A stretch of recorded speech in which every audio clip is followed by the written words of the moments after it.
RuneScape's newest Slayer boss, Araxxor, has just been released, requiring 92 Slayer and the new Araxxite task to kill. This boss appears pretty complicated at first glance, but today I'm gonna dumb it down and guarantee that you can kill this with pretty much any setup on any account that can actually access this boss. I'm not actually sure where the boss is, though. Someone told me it's out here. Wow, another spider boss. That's real imaginative, Jagex. Anyway, the gear that I'm gonna be bringing for this, I'm just kidding, but I did spend like 10 mil buying the gear for that bit, so please like this video. Anyway, Araxxor is finally here, requiring 92 Slayer and an Araxxite task, and shocker, it's a spider that's weak to crush. Oh, it's not a spider, it's an Araxxite! That's not a spider? Fuck you. Anyway, TLDR, you're gonna gear up in your best melee armor. I am also gonna run through the whole array of setups from best to worst, and genuinely, if you have 92 Slayer and you can't get the worst setup listed, figure it out yourself. I will put some timestamps on this video for the gear segment, how to get there, and then the actual mechanics, so feel free to skip around as needed. Funny story, by the way, I noticed a while back that I was getting charged for membership by an account called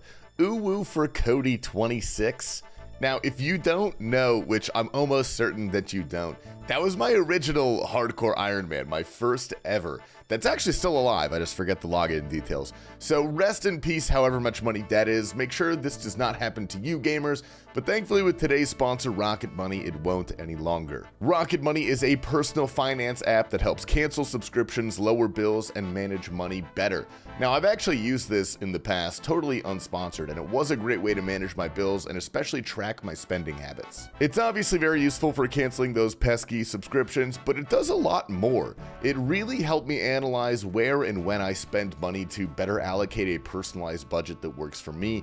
Rocket Money has helped save its customers up to $740 per year when they use all the features, with over $500 million in canceled subscriptions. So to save more and to spend less, join the over 5 million members using Rocket Money today. Go to rocketmoney.com/tastylife or click the link in the description to get started for free. You can also unlock even more features with premium. That is rocketmoney.com/tastylife to get started for free. We'll start with the first gear setup here, which I like to call Maximum Lazy. This is total max gear with Slayer Helm, Inquisitor for crush bonus, the Scythe obviously, and then the new amulet, though it is worth noting that a Blood Fury is a completely viable swap for any of the setups that I'm about to give you. It gives you chiller drips for sure, but it absolutely eats into your profit. So it's your call. The most important item, however, is this thing right here, the Heavy Ballista. This is what is going to make the fight turbo easy mode. This is the secret weapon. There are alternatives if you are an Iron Man, but everybody else just use this thing with Dragon Javelins. I bring in Avas to save on Javelins, but you can legitimately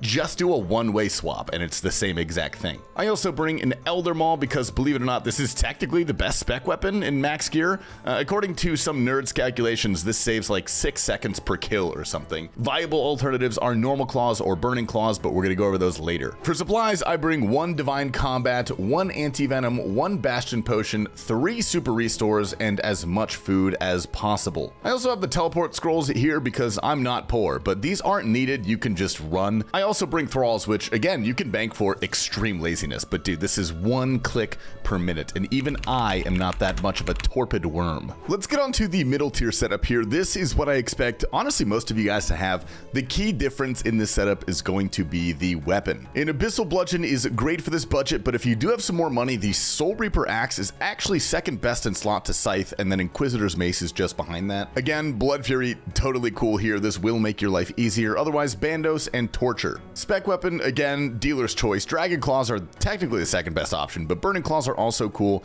and if you really have none of those, then dude, even a Void Waker or a Dragon Warhammer will do some good.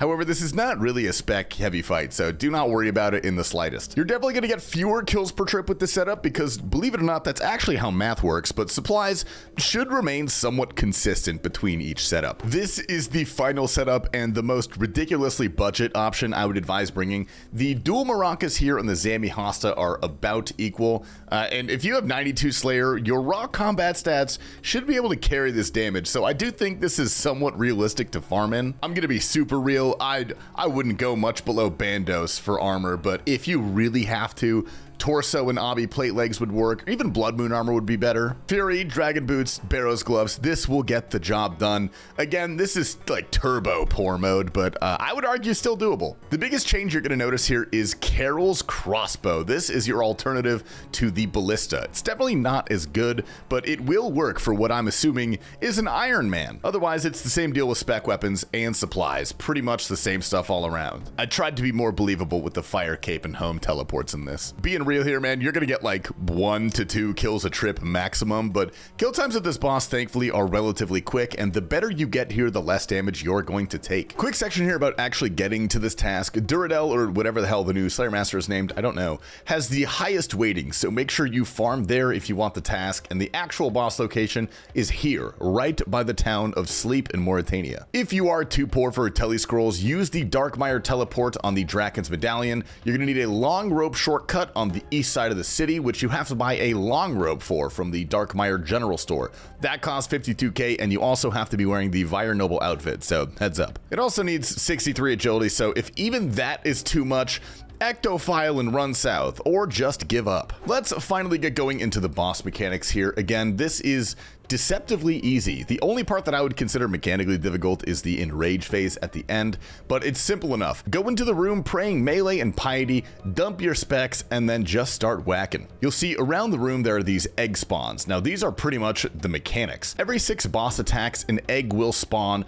always starting with the southeast egg and then going clockwise. He also does specials every 6 attacks. So it's 3 attacks, spider spawns, 3 attacks, special, repeat. But every single one of the specials is literally just spitting poison at you, so move and then problem solved. Let's focus on the eggs here. There are 3 different colors, and it's worth noting that they spawn in a random order every kill, but there's only one you really need to worry about, and that is the white egg. Being completely honest here, I actually don't know what he does when he gets to you, but everyone is very afraid of him, and it seems very important to kill him. What I do know is this guy does reflect all the melee damage that you do to him, so this is why we brought that beautiful ballista. When he spawns, pop that bad boy on, drink the range potion, pray rigor, and click his ass back to the Spideyverse. You should always be one-shotting with rigor and 109 range or higher.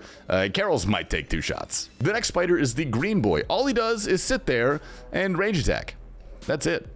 If you're lower level, again, whip out the ballista or your Carol's and one-shot his ass, problem solved. If you're higher defense or if you have a Blood Fury, I would just ignore it. The last crab is orange. He explodes when he touches you, but this is actually good. All you have to do is wait till he gets close to you. He's gonna stop moving. He's gonna like pause, and that's how you know he's gonna blow up soon. When you see that, you run. If you blow him up next to the boss takes up to 80 damage as well, so use that to your advantage. And that's basically it. The first 75% is super easy. When he gets below 25% though, he enters enrage phase. He's gonna do this little scream to show you that he's serious and he's really gonna do it this time. And then he starts slamming the ground in a 4-tick cycle. If you don't know what a game tick is, watch my video called This Is Why You're Bad at RuneScape. He slams the tile that you're on and the tile to the left and the right of you. There is an easy solution though. Right when you see his animation start, and I mean the exact moment it starts, just click 2 tiles to the side. This is not a reactionary thing, this is proactive. You actually have to anticipate it. It's a fairly easy rhythm in all honesty, but the only way you're ever going to learn is by doing it yourself. And that's the entire enrage phase. Crabs will continue to spawn, but you should probably only get like 1, and you deal with them in the same way. You just have to be careful not to get slammed. To demonstrate all of these mechanics, I'm gonna go ahead and do a live action kill and just narrate my thoughts while I'm doing it. All right, I'm gonna show you guys a live action kill here. This is the entrance to the boss. All you gotta do is make sure your quick prayers are up, your spec weapon is out, and then when the boss spawns, you whack him. Bam. Pretty easy. So now we just sit here and whack, and we wait for the first spider to spawn, which is going to be the white egg. That's the one you want a ballista. So I'm going to range pot up and get ready for this thing to spawn. There we go. Ballista swap and kill him. Easy enough. Next special is going to be the acid thing. He's probably just going to squirt some balls of poison at us. Ready? Yeah, I called that one. You just gotta kind of dodge this. He doesn't throw them directly on you always, but most of the time he will. The second egg that's gonna come out is then the explodey guy, so I'm gonna go over here so I can better pop him. Now you'll see when he gets to me, he kind of does this thing where he turns to the side a little bit and stops moving. That's how you know he's been procced. Right there, that little animation. So we just run away. He explodes on the boss, takes 80 damage. And then again, that is the second poison. He's gonna hit Enrage phase, just like that.